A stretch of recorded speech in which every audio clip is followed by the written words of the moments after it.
And welcome back, everybody, to another round of Zero.Point reviews. I am your host, Jeff. I am joined, as always, by co-host Kevin. This time, we're prepared for war. John Wick 3. Parabellum. First one with a subtitle. Kevin, are you familiar with this movie, or was this your first time checking it out? This is my first time checking it out. And like we talked about a little bit ago, I started watching it just before we recorded last week's episode on part 2, and I started getting things crisscrossed. And I was so excited to talk about the things that I was seeing in part 3 because it was so much better than part 2. Yeah, like the progression in quality at this point is incredible. I feel like they learned a lot of mistakes or whatever drawbacks were on the second one that people had brought up, and they just went ahead and they addressed all of that and just stayed incredibly focused for this third one, which exceeds the last one in my book. Feels like a very solid progression going forward at this point. And I think this is one of the most fantastic action movies I've seen until we get to talking about the fourth one.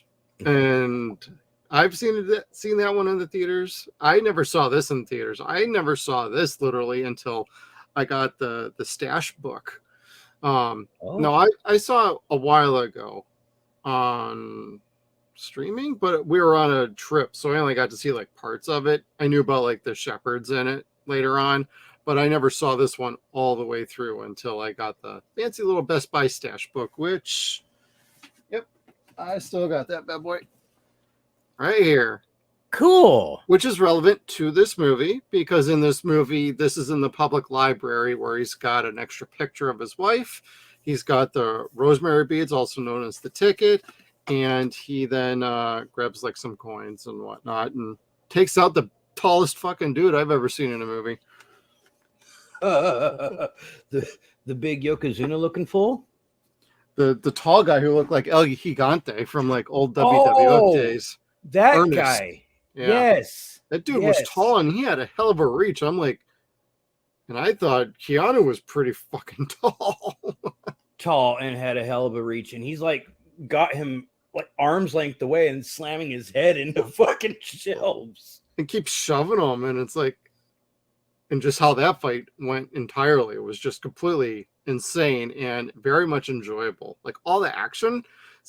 You know, I don't care what you want to say about this movie. Hate it, like it, don't like it, whatever. The fight choreography in this movie is simply outstanding. Yes. Yes, it is. Do people hate this movie? Like, not much that I've heard about. Things that I have heard about drawbacks on this movie largely are with the ending. The big stunt from high up and landing on the ground and still being alive. Oh, well, come on. Let's look at the first movie. The fucking car falls on its fucking head. It comes back. John falls on his fucking back with his keys in his pocket. He comes back after that shit. Everything falls on its back horribly in these movies. Yeah, how I look at these movies is each movie only asks you one time to suspend your disbelief for one big stunt. The rest of it's pretty realistic. I like how the movies only ask for one. Just give us this one little moment of the movie. We will try and keep it as solid and as based in reality as possible. Like each movie's had like this one particular moment, stunt, whatever. It's like, oh, come on, you land on your back like that, you ain't walking again. Or in this one, you fall from like a 10-story building, you hit a couple roofs on the way down, you land on the street and you're not completely like squished like a pancake or at a Gallagher concert. Like how you survive that, like, but each movie has one big ask of you and it's like, well, for me, you can get that from me. That's not a problem. You're not trying to be Fast and the Furious when you're trying to launch a Fiero into space, which is completely ridiculous just by the sound of it. So it gets a pass from me, but a lot of people tend to feel like these are getting a little too over action packed. Like the action is way too dramatized. It's way too stylized, yada, yada. You know, those are the complaints I've heard about this movie, but I haven't heard too many people complain about the story other than it keeps getting more open and larger of a world, but I Yeah. don't have a problem with that. I actually like that. They're not going too big, too grand, and they just never have with the world, in my opinion. They open it up just enough to satisfy the story they're trying to tell.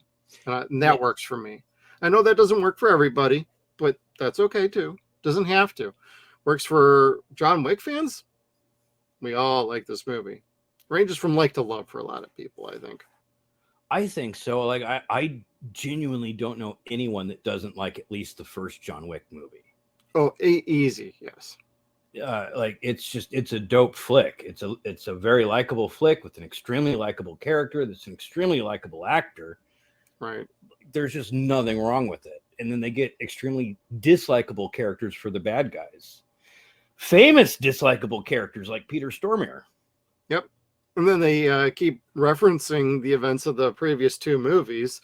So it's not like they completely ignore, oh, yeah, how did this really start? It started over a puppy. And so it's not like they don't have their own sense of humor with that. And they keep that flowing through the movies. They remind you, this all started over a puppy. You damn right it started over a puppy, and it's going to end like a puppy on your face. The only person that he actually cared to give a fucking explanation to was his mom. Right? Or whoever she was. I didn't take her as mom. But... No, she's Battle Mom is what I like to call her. Like, okay. Big Boss, not Big Boss, Boss in Metal Gear Solid 3. Oh, there you go. Good. Big Boss's mentor. Yeah. That just derailed me. There's our first 0 Point. Angelica Houston. Yes. That she's just basically what I called Battle Mom.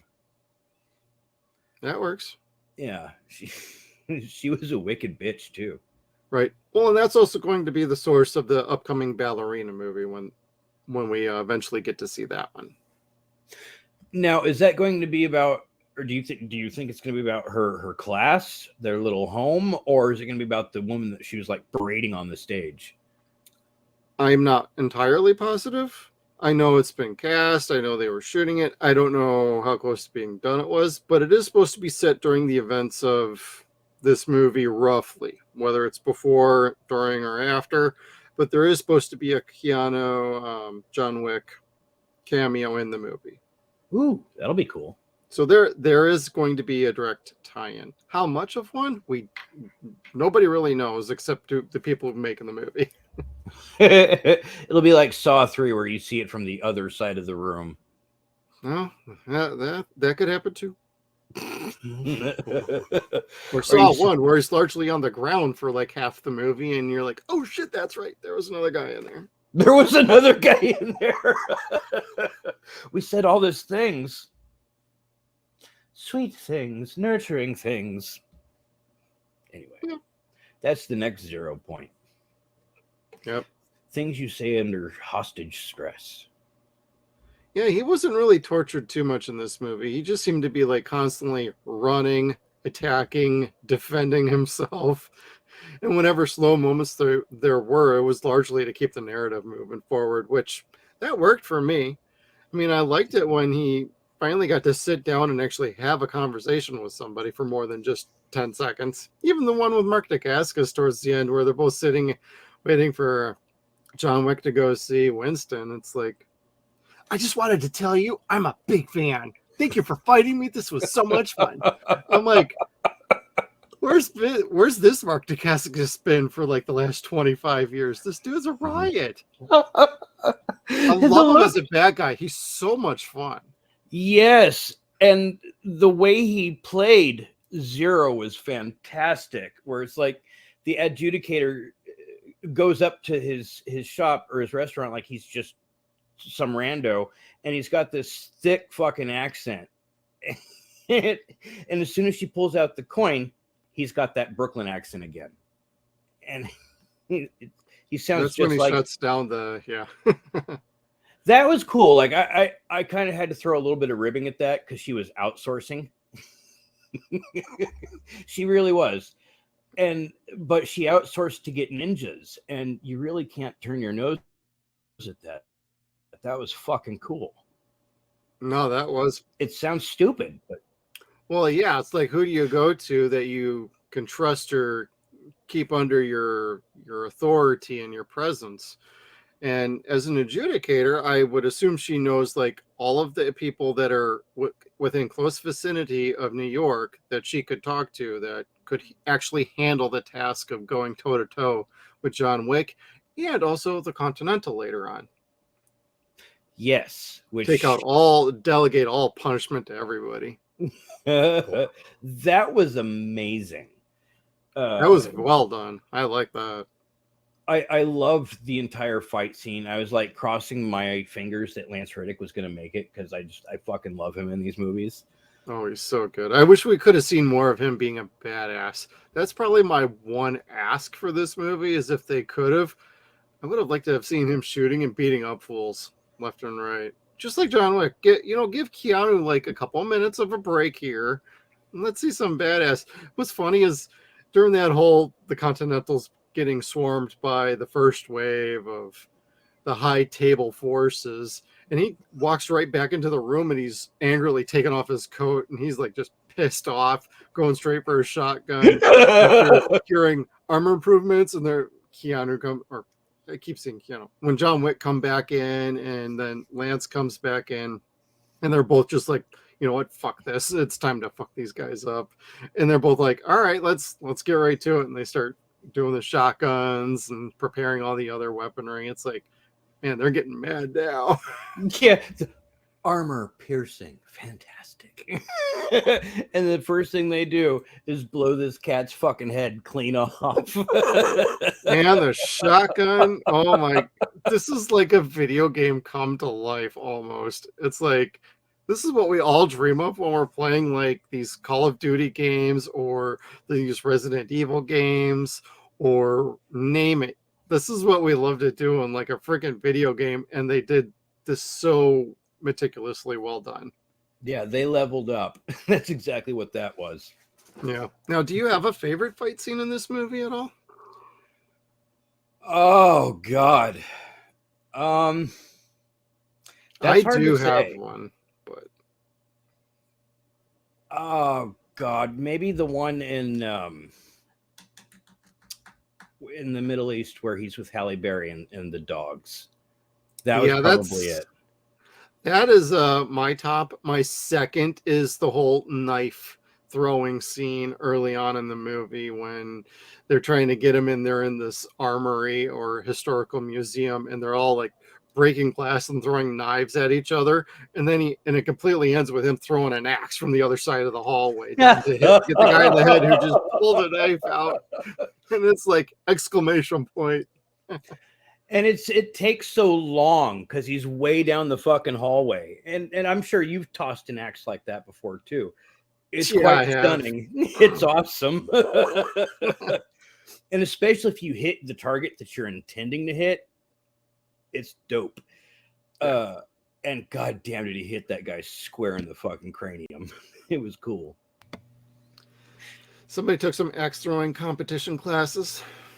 Axe throwing's a lot of fun. If you haven't at home, I definitely recommend it. Like, that's a fad now. So like there are places all around you where you can, instead of going shooting, you can go, or even batting, you can go throwing axes. My wife has gone and done that. I have not yet done that yet though myself. I've done knife throwing, but I've never done axe throwing. And I'm at the knife throwing. I'll stab a fool, but throwing a knife and getting a headshot, probably never going to happen. Kind of. If you can get that little stiletto in my wrist, I'll get him. Whack, whack, whack, whack. Yeah, I'm not also from Big Trouble in Little China after getting a little sauce in my system where I can take some dude out. With the boot knife? Yep. I could do things other people can't do. I could see things other people can't see. Yes, Charlie, I know I said that backwards. Anyway, the dogs were probably my favorite fight. Love the shepherds. Yeah, man, they were goddamn beautiful. Good dogs. But like they totally had you going here. Like where the guy is talking about equal exchange. If he can't take the dog, then he will kill the dog. And the poor dog just sitting there like, the fuck? Well, if you notice, these dogs, when they walk into that scene, they're constantly looking around at everybody except for Halle Berry, Sophia, and John Wick. They're looking at everybody, so they're scanning the whole room. It's like these dogs are well trained because they smell badness on the way. Oh, yes. And I didn't even see the other one until she called him. Yep. That was dope. That was one dope. walked ahead and one sat next to her, or stood next to her, I should say. Well, I'm sitting there watching it, and they shoot this dog, and I'm like, again? What the fuck? And apparently that's what everyone was supposed to think. Like, well, then she found the bullet on the armor-plated protection around the, yeah. Oh, yes. That was beautiful, because it's like, that was kind of a we're sorry to everybody that, like, gets weirded out by the first movie, and rightfully so. So, I mean, yeah, they kind of did it again, but in the end, the dog kind of gets his. Oh, yeah, he got all that kind of sausage. Both of his. Dig this, though. They actually showed a close-up of his dick. RoboCop approves. Yeah, that's kind of what that comes from. And then he gets shot in the fucking leg, like the femoral artery right next to your groin. So it's like, he's probably not, he's going to be very aerodynamic. Well, even John was like, don't do it, Sophia. Then she pulls the gun down from the head and shoots him in the leg. And she's like, he shot my fucking dog. I get it. I get it. And his answer was just like, I get it. I just started laughing. This movie is so much fun. Like the 2 hour and 15-minute runtime is not felt like at all. It feels like the movie is done and over within an hour and a half. It took me 2 days to get through. Yeah, screw you. I anticipated it was going to take me 8 hours, and it was about that. Yeah. I will say this about that, in my opinion, it does feel like a good movie. It doesn't, it doesn't get overwhelming. It doesn't drag at all. It is a very well padded movie. And we'll use the example that I used last week, where you've got that wheel fight scene, the water wheel on Pirates of the Caribbean 2, where they're fighting on this fucking thing for 20 minutes. Nothing else is happening. Nothing else happens after that. They saved it for the next movie. Well, it's like, did we really need that entire fucking repetitive scene? John Wick doesn't do that. They give you all that action, that padding to a point, and then it pays off with more of the story. That's very true. They're much better about evening that flow out together. Yeah, I would say so. The editing and the pacing is whatever issues there were with that in the second movie, and I do feel there was a little bit of an issue with that in the second movie, is completely missing from this one. Mm-hmm. Like, they took extra care to make sure like they had a tight movie all the way through and through. And I really appreciate the fact that they're constantly making improvements for what people in general would want more of. Like, hey, we want more badass shooting scenes. All right, here you go. You want some badass dogs? We didn't really have a dog in the second one. Here you go. It's like, that's what happens when you listen to your audience. You give them more of what they like and even more of what they love. Yeah, that's true. That's true. And in that case, this world needs to keep expanding, because, I mean, everyone's going to want to keep seeing John Wick movies. Rebooting John Wick would be the shittiest thing ever, because there's so many more people to explore in this world. And that's going to be a good thing for this franchise, this IP. It's not going to stop at Wick. And it's not going to be like Harry Potter, where they try to go a little bit further. I think it's going to be much more successful than whatever play she tried to write after the Harry Potter series. The Cursed Child or whatever that was. Yeah. I don't know. I think this will do much better than that franchise did. Yeah, this franchise is definitely off to a much stronger start and consistent level overall. And then as we get to the fourth one, like the world opens up more. The way it ends, it almost feels that's a that's a good spot to possibly stop. I think they announced a John Wick 5. I don't quote me on that. Somebody put the comments below. We're in the middle of recording here and I don't want to look it up and distract us. But we're getting the ballerina, we're getting the Continental TV show, which has been in process for a few years now. That's about to come out like I think next week or even this week at some point. Shit. But beyond that, like there's one more John Wick. If they truly cap it off there, great. Otherwise, there's a lot more to talk about. Like, why would they even do the Continental show if they didn't have an idea for it? And it sounds like it's going back to when Winston took control, because in this movie they get into basically he's been in control of the Continental for what, 40 years at this point, something like that. Yeah. And this goes back to about that timeline, and it's like I can't wait to kind of see like what's going on here, because it seems like the Continental as an entity, it could take on like potentially the high table, because it sounded like there was a war before. It's like he seems pretty aware of the history of everything and what could possibly happen and how to possibly avert it or drive it forward. Yeah, because he was able to manage the bloodshed as well as the politics side of it. And like Winston looked dope. Where is he? While everyone's killing one another, he's sitting in a panic room drinking bourbon the entire time. Love it. Hanging out with the dog, and every time they're like showing like a more menacing weapon or ammunition round, he's like, go for it. It was almost he's like fucking... hey, if that's what you wanted to use, go for it. And he flat out tells them, I'm sure you'll make the Continental proud. Yep. Thanks for the speech, coach. We're out. And they did. Yeah. Sort of. So eventually. Well, yeah. And I also like when the adjudicator calls him and he just promptly hangs up on her. It's like, fuck off, bitch. It was so good. I almost wanted to clip it to insert like a video in here.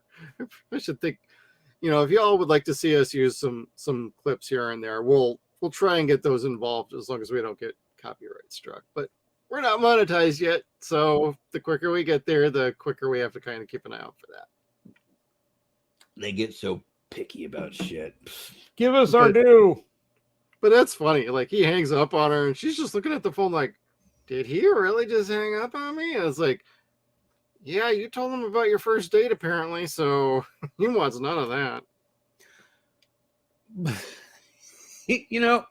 I liked her. I really did.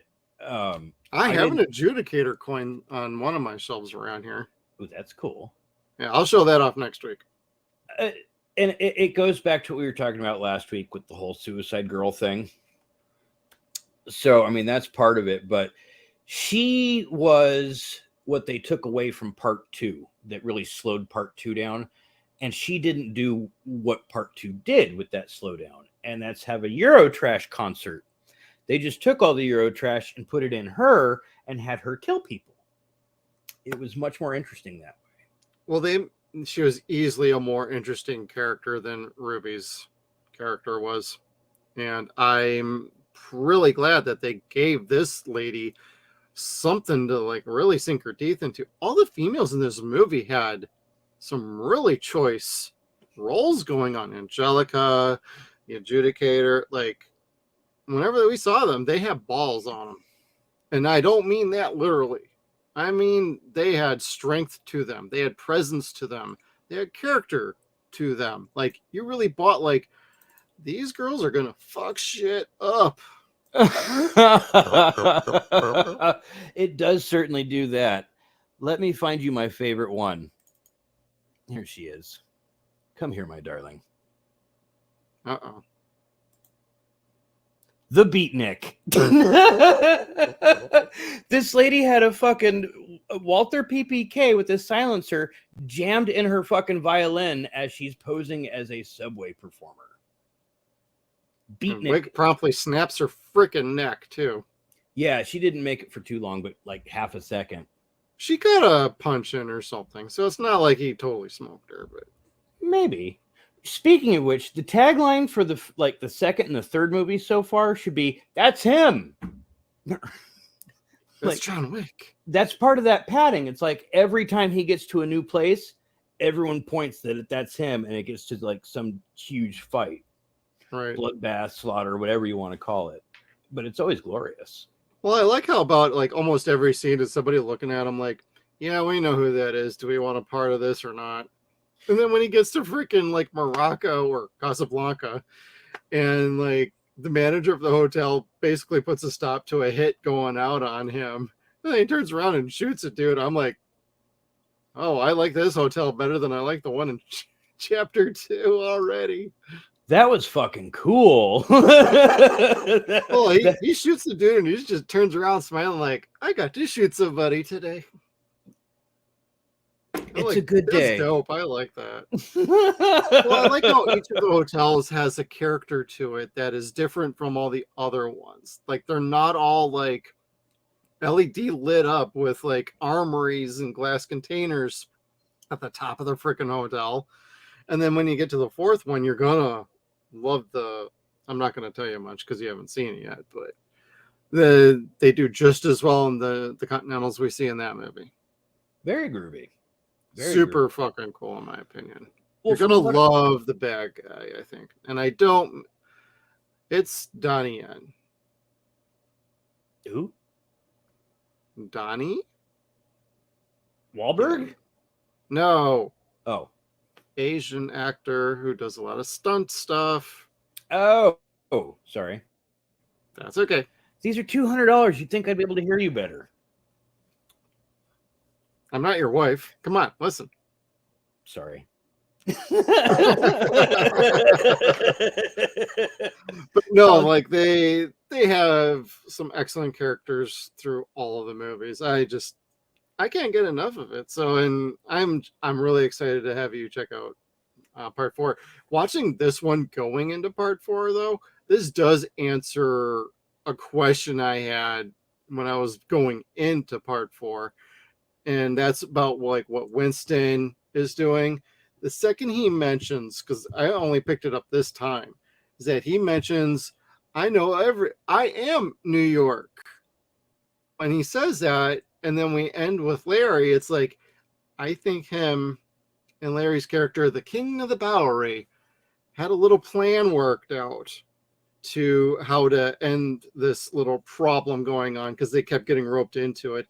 And I think the High Table forced it because they threatened the king, they cut him, and then they threatened Winston, and he fucked them.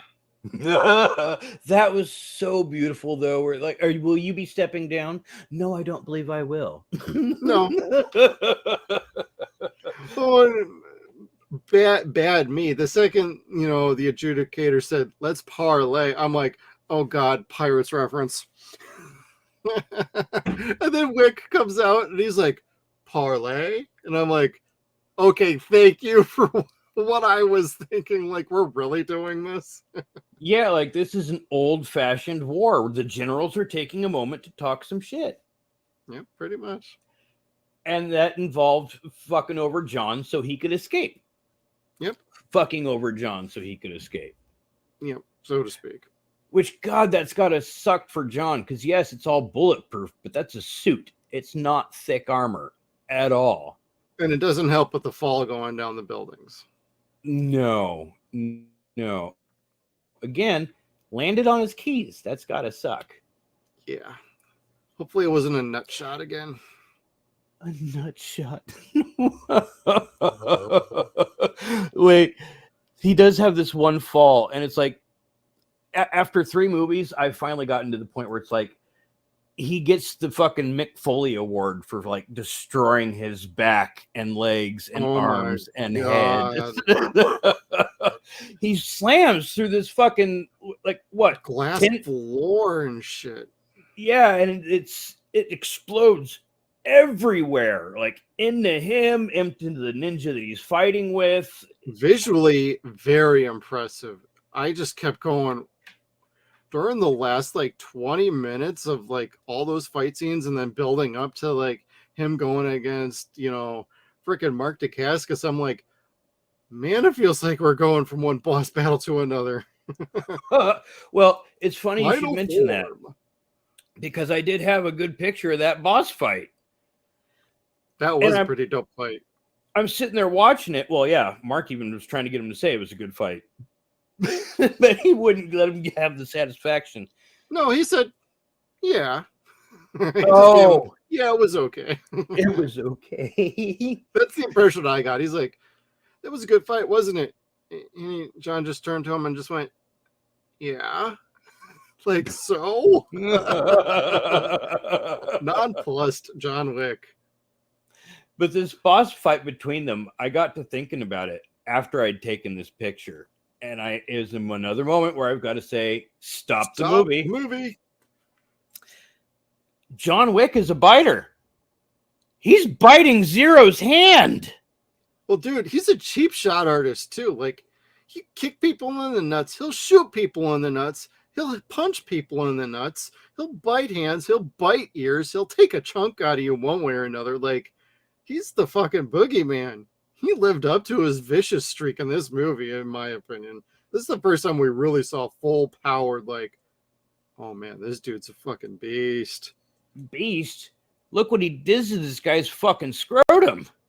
What scrotum? There's nothing left anymore. I see Michael Keaton there in the corner, and I'm like, you want to get nuts? I just took your nuts. He hits two guys' nuts, and then the third Shoots guy... him. Oh, yeah, the horse kick. Gets him hit in the face. Like, I don't have a shotgun, but I will slap this fucking mare on the ass.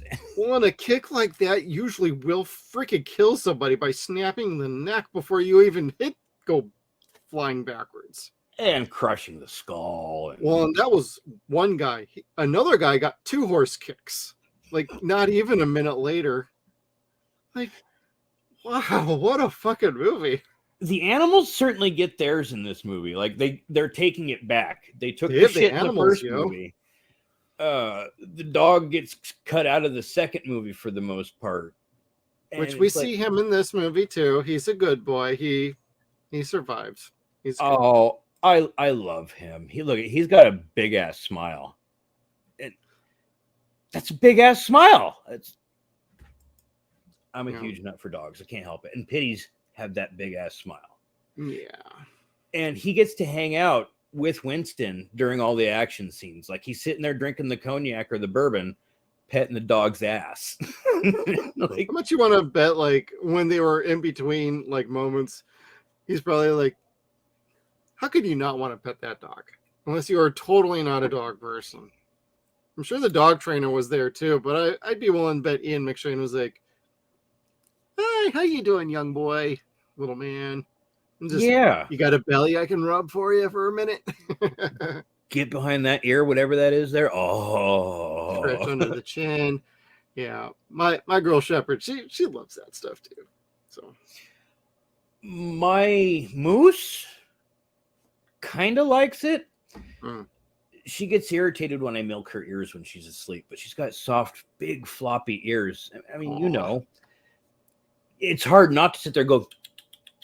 Hey, we're pet people. We love to shower our pets with love, even if they don't want to. She sleeps on my pillow, and she's like 5 feet long. I was never a cuddler before we got this dog. Like, now I don't have a choice. It's cuddle the dog's ass or fall off the edge of the bed. Yep. It's the floor. Yep. That's what I was trying to get at. Very fast. And we have cats. I barely have a foot to crawl onto bed when I come to bed at night. Are you kidding me? If you move that foot, the cat's going to eviscerate it. Yeah, we got a trim claws too. That reminds me of that. As do we. Every time. But speaking of, it's like she furied me. Oh. Speaking of trimming claws, we had our very own Halle Berry in this movie. Um, I don't know how you felt about her, but one of the notes I had down is this is finally the Halle Berry I've been wanting to see on screen in an action movie for years. Like her in Bond, this is what she should have been like in fucking James Bond, in my opinion. This is that kind of character, and she proved she could handle it. I thought she did just fine. She was just as vicious as John was, and her dogs were. Yeah, the dogs were fucking insane. Like she'd kill people. Either one of them would fucking shoot some guy in the head, double tap, and the dog's still sitting there with like jerking on the fucking arm, leg, or nuts. And I described that to Amy earlier, and she's like, "Did it rip the arm off?" I'm like, "No, John Wick doesn't get that grisly in these movies, but like the dog was doing the distraction thing of going after the arm, the leg, or whatever, and while that person is trying to get the dog away, she comes up and she caps him. yeah, It's like it's a total tandem offense. It's a really good system, actually. it was like they were a single unit, a partnership. It was Right, dope. and that's probably how they were trained in the, character wise and in the story. That's probably how that was, because they were trained weapons, and that's really hard training on a German Shepherd. Like, I'm sure because they were like movie dogs, they'd already been trained, but like just the in general thought of if that was real life, like weaponized German Shepherds, that is very difficult training. It takes a lot of dedication, a lot of work. And to have that kind of offense on that kind of level against like some fucking asshole like group of the high table like that, like those got to be some fucking tough ass dogs. And clearly they listened to her and everything, and they did a great job. But like that kind of that is high level training. And if you don't train them just right, or they don't take to it, you have a dog that can't control when they snap with their anger. Because you do that kind of training, you say one word, that dog will kill somebody in a heartbeat. So that to have that kind of shown on screen was really cool in a certain way. Yeah, I mean, it basically it shows canine units in a much more positive light. The training that they were doing is a lot like what you'd see with military training. Dogs underneath and in between the legs, waiting for its time to snap out and go get somebody. Right. Very controlled, very disciplined, and beautiful, for lack of a better term. Right. And the owners don't have abusive relationships with those dogs. It's a very loving relationship. It's full respect. This is my alpha. I do what they tell me to do when they tell me to. Mm-hmm. From a dead sleep, you tell me to kill something, it did. It did. Well, in this particular case, it's mom. Like, pretty much. You're fucking with my mom. Well, I loved how she there's a couple of moments I really liked when she said sit. The dog sat perfectly on the spot, and she's like, I was talking to you. And she was looking at John, and I just started laughing. And then she got the dog's water before she gave a spit back in the water bottle to John. That was pretty funny because she took care of her babies first. Yes, and I took a picture of that because it was a really neat thing that she did, because they were showing take care of the dogs when you're out in the wild. Make sure your dogs have water. But I didn't make a picture of that, but I did of this. Her swishing around the last little sip of water that she had from the dogs and spitting it back into the bottle for John.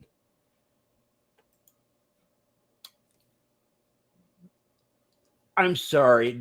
I don't see the problem. If Halle Berry spit into a bottle, I'd probably drink it. I wouldn't have much of a problem with it. Yep. Just saying. Sorry. And I know what happens to a toad when it gets struck by lightning. Well, John took the bottle. It's not like he didn't take it.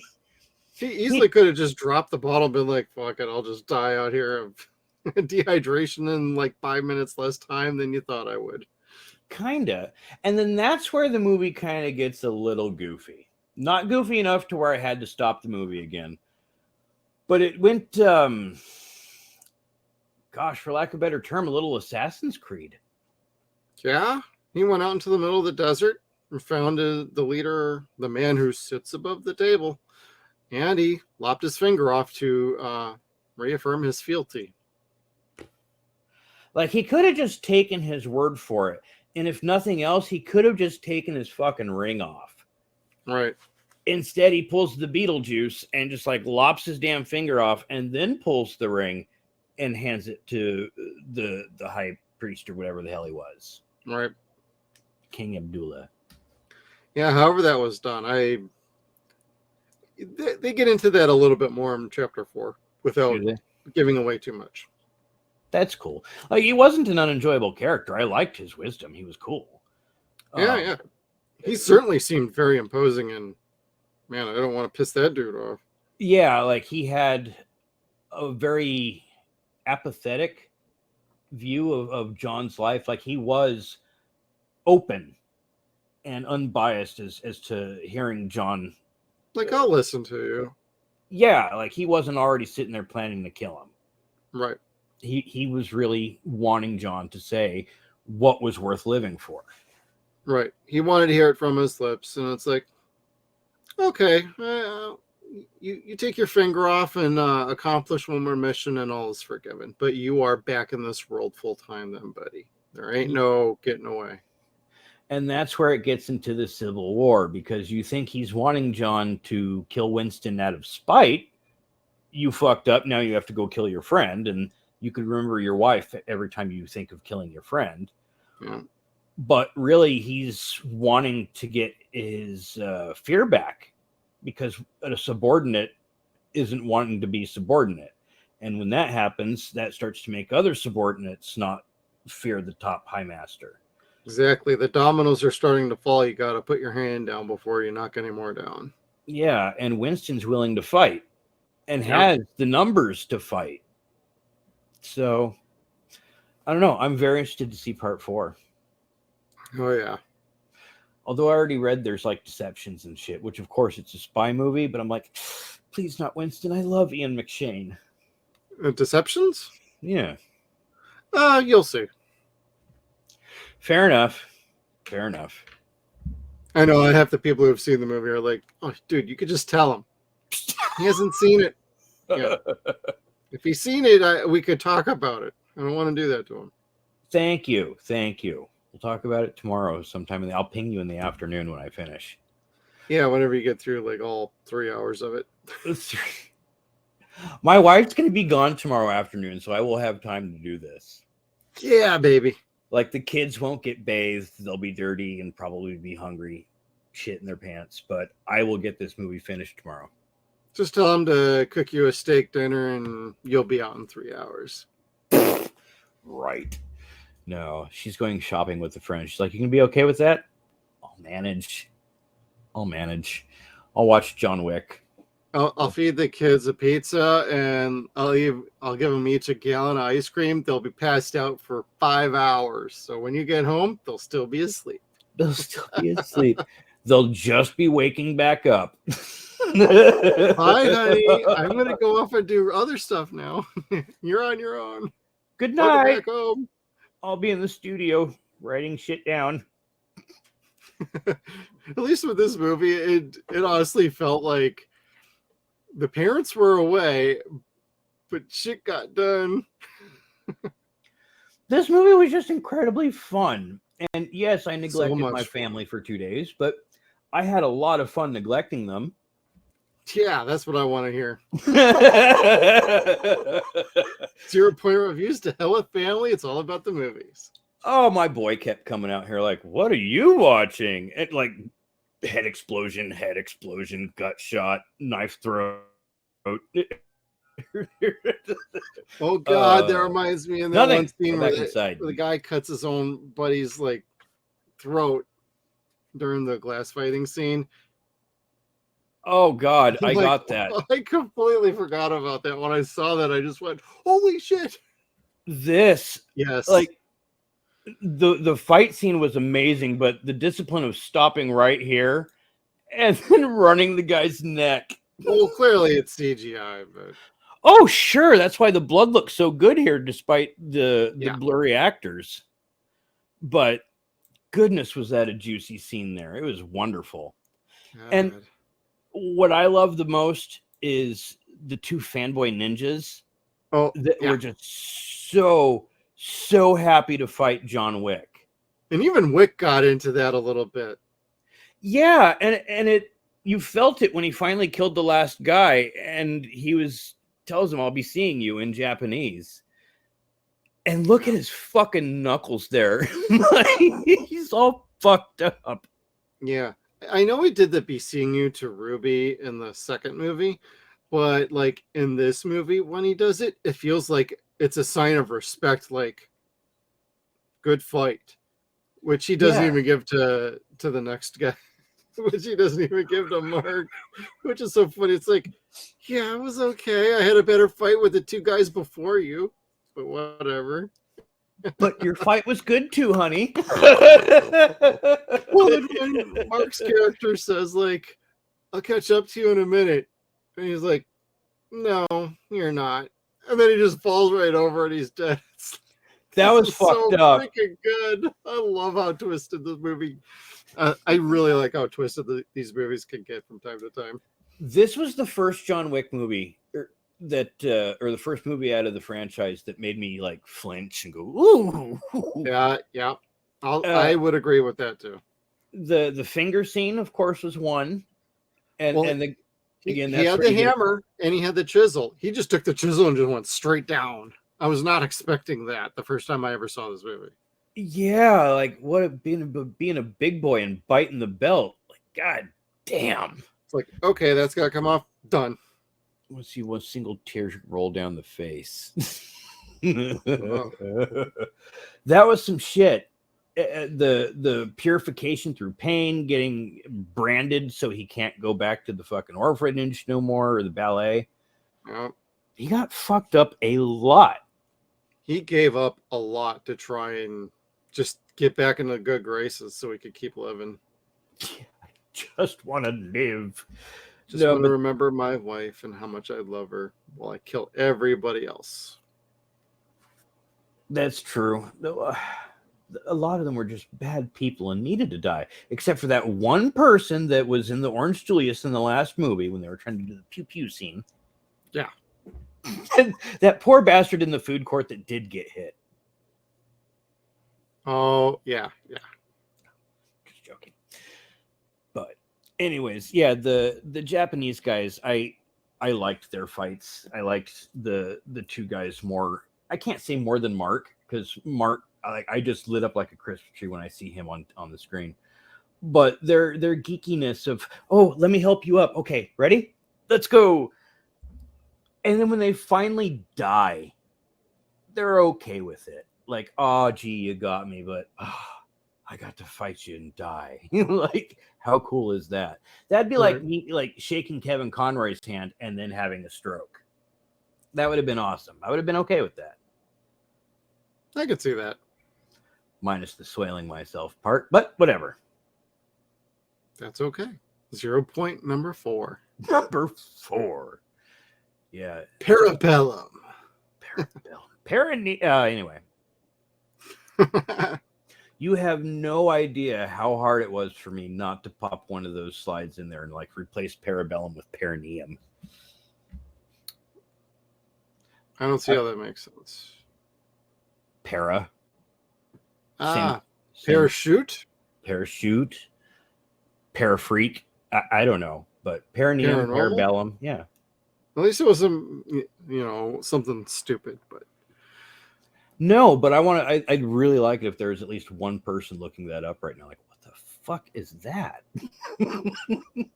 I even asked that question. I'm like, what the hell is he even talking about? You know? Taint, kids. I'm talking about your taint. Oh, that's a visual. You know that spot in between the thumb hole and the two finger holes on the bowling ball? That's the Canceled.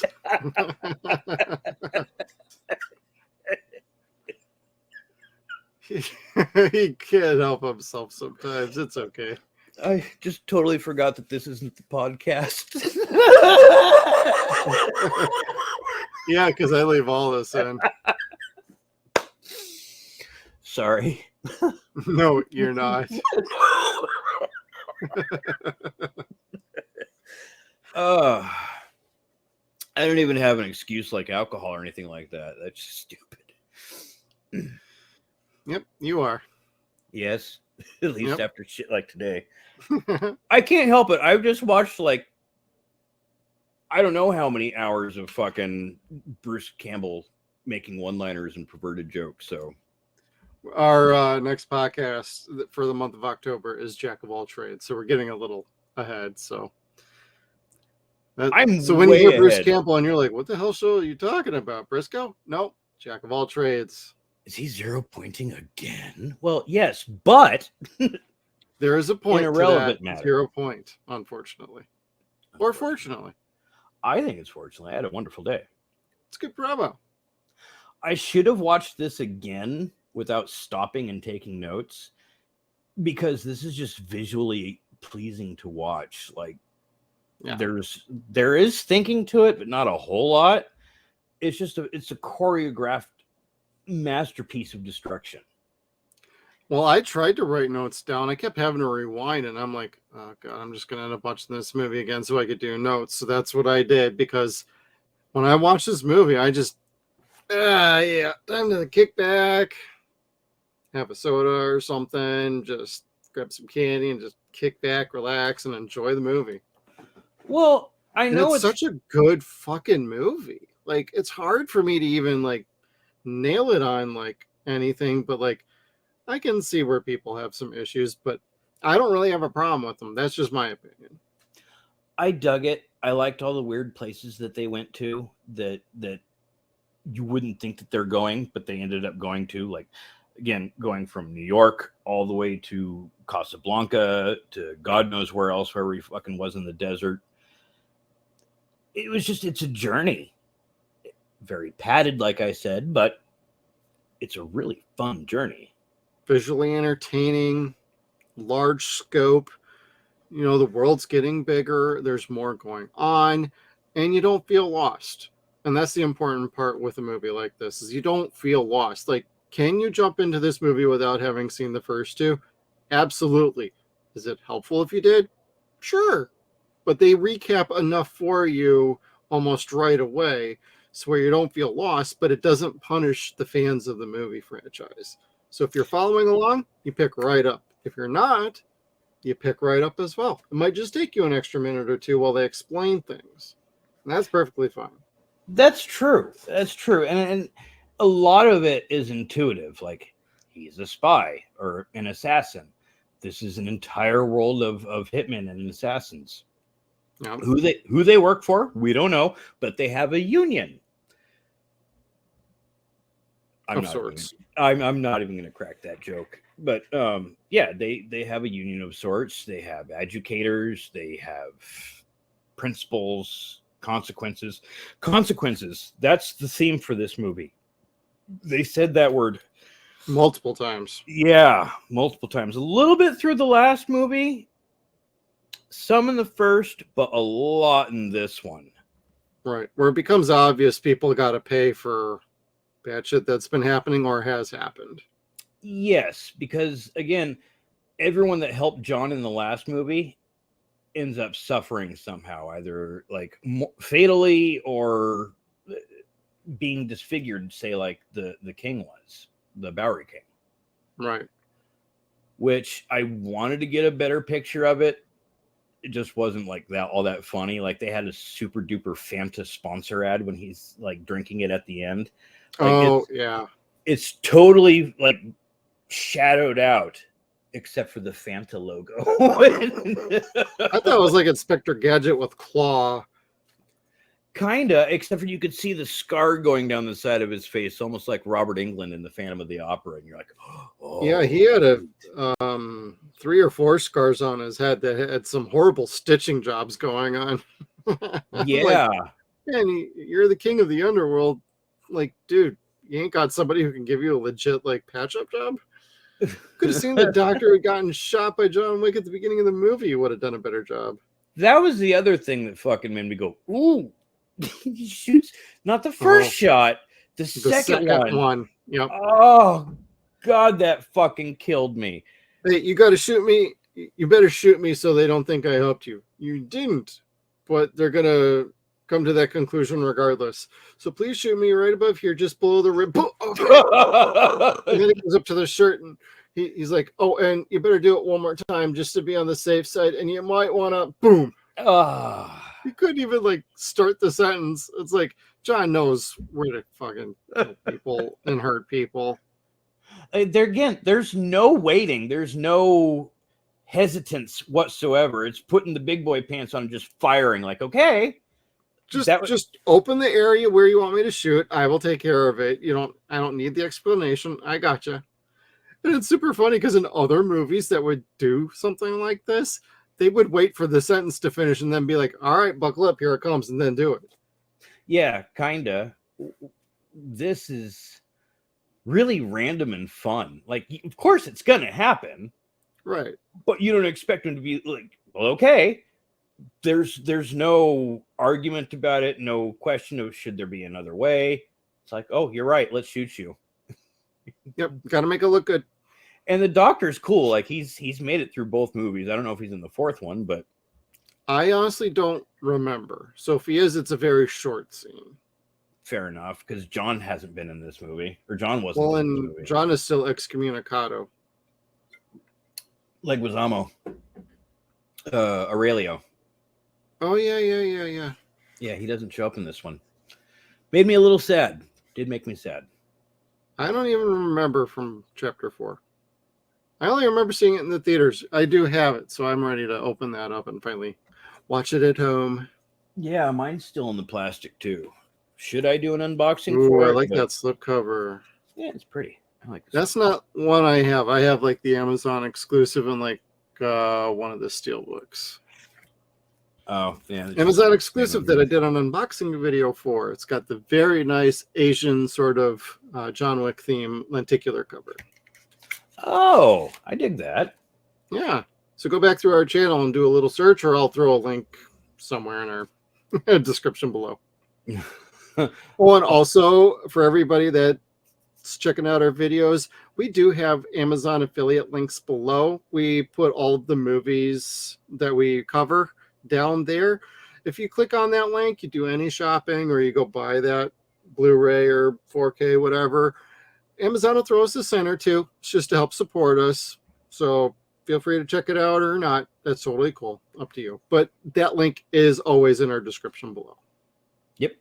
That helps pay for our server space, or what I like to call where we get to store our smut. Your smut. Yes. And where we find more equipment we can get for our ever-growing podcast studios.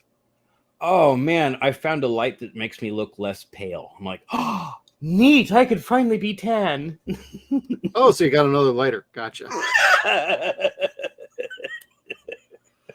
Well, it's like I try to like make the screens behind me look brighter, so it's like there's no chance of a shadow getting here, but it becomes so bright in here that I reflect too much for the camera to see. Oh, okay. And I want to be like, I look like a holy vision, but really, no, I'm just fucking too bright to see on the camera. Yeah. I've gone nuclear. Work on that white contrast. Contrast. Turn down my gamma. Down with the gamma. Did I ask you? Did you have a favorite death scene in this? Ooh, favorite death scene. I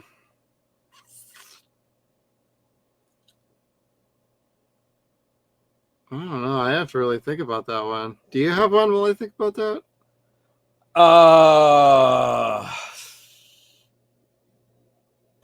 You'd think I would have. It was not, well, clearly not the guy that got bit in the dick. No. It might have been the guy getting his throat cut with the short katana.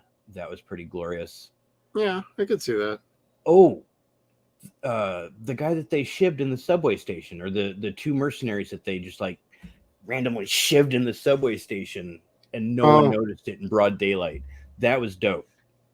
Okay, yep. That's pretty good. I'd probably go back to the first one with Ernest, the tall dude in the library.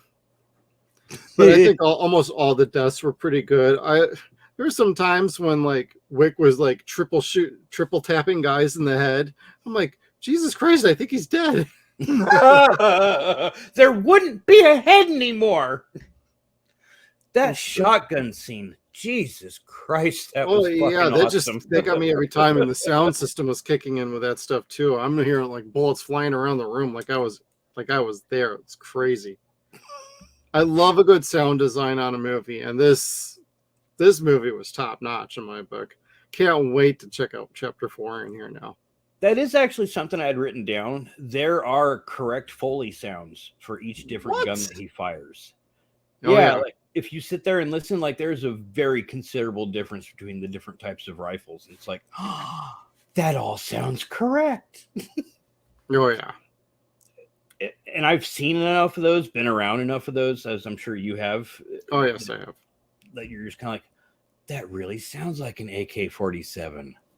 That sounds just like an M4. Neat. Yep. I love the work on these movies. Like, they clearly love working on these movies, or they wouldn't turn out so well.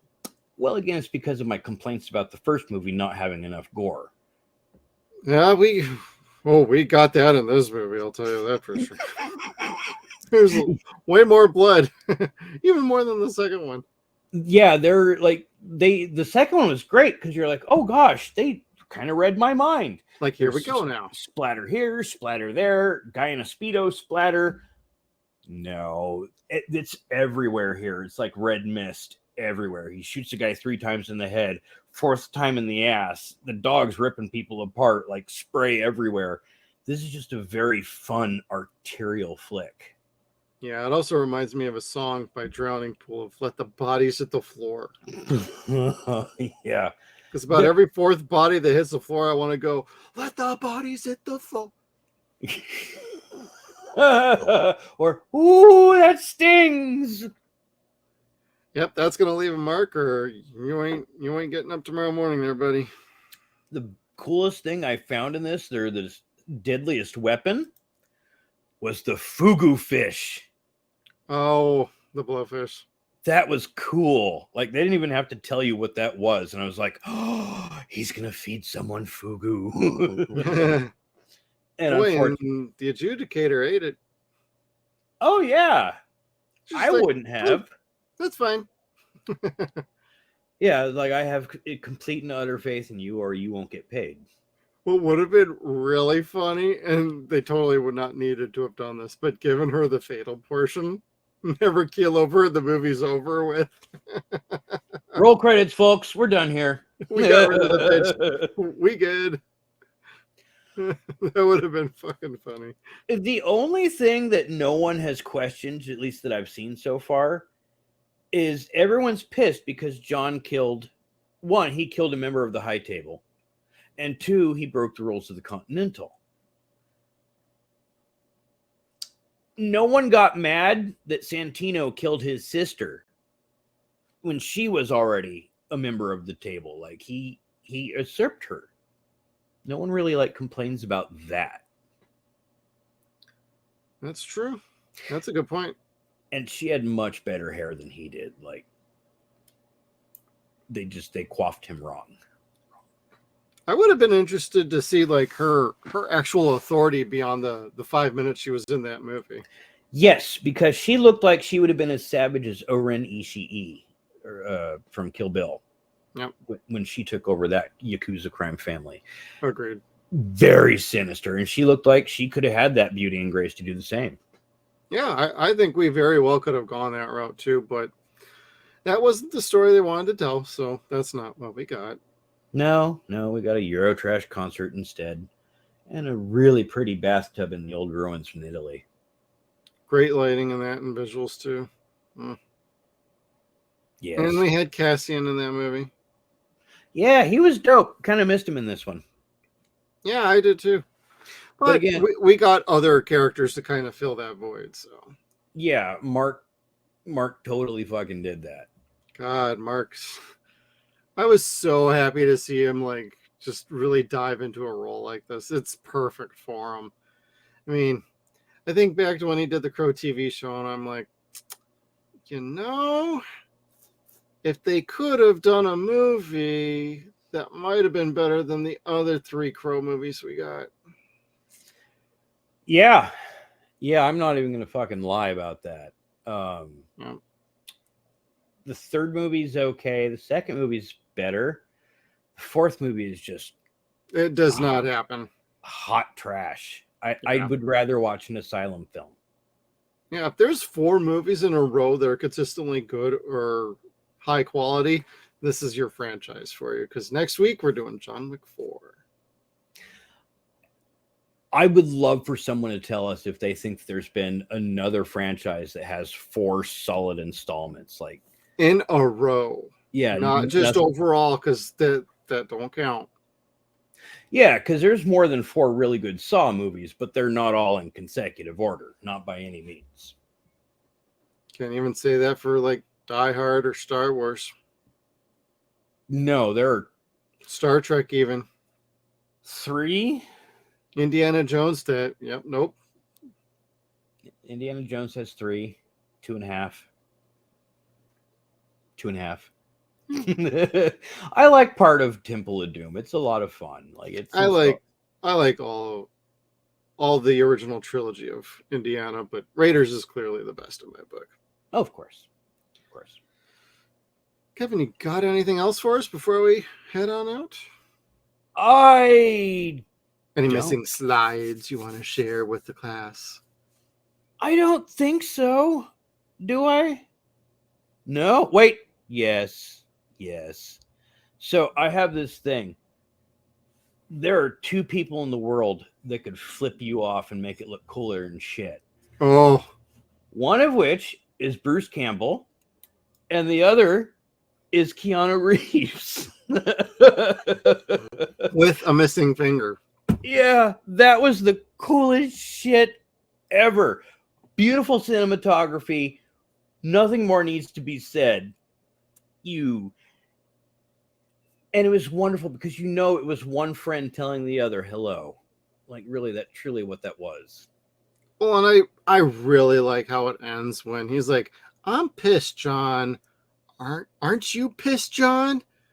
And finally he gets up and he's like, "Yeah." It's like, there we go. I'm ready for round 4. Kind of like we've been waiting 3 movies to see you get worked up. Get mad and do something other than just... I mean, he did that in the first movie. He got wound up and he took care of it. But then ever since then, it's been like people just won't leave him alone. Now he's back on the offensive again. Yeah, because everybody and their monkey's uncle wants to kill him. Like I said, the tagline should have been, "Hey, it's him." I do like that. That's pretty good. As opposed to, "Don't set him off. Hey, that's him." Because there's an assassin everywhere. This is like Men in Black without aliens. And without Will Smith. Which also mentions Casablanca. Without Nazis. Take that name out your mouth. You might get slapped. You might get Will slapped. The Smith slap. Smith slap slack. Yeah. That's my Mike Tyson impression. All right. And that's going to be a perfect segue into saying thank you for joining us, everybody, for John Wick Chapter 3, Parabellum. Next week, we're on to John Wick Chapter 4. It's going to be a doozy because it's a 3-hour flick, and we'll finally do a ranking for all 4 of them, too, at the very end. So appreciate everybody for checking us out. If you like this show and you like our content, please check us out on our channel. Hit that like button, hit that subscribe, throw a comment below. We'd love to hear what you got to say. We'd love to have you along with us as we do more of these videos. And I just want to say thank you, everybody who have checked out our podcast as well, Suns and Shadows. We're close to 10,000 listens, and we just want to say thank you, everybody, for supporting us along the way. And we're going to see you next time. Make sure you check us out on all of our social media platforms. We got Facebook, Twitter. We are at Suns and Shadows. We're also on Instagram at Suns and Shadows Cast. We are at SunsAndShadows.com. Thank you again, everybody, and we'll see you down the road.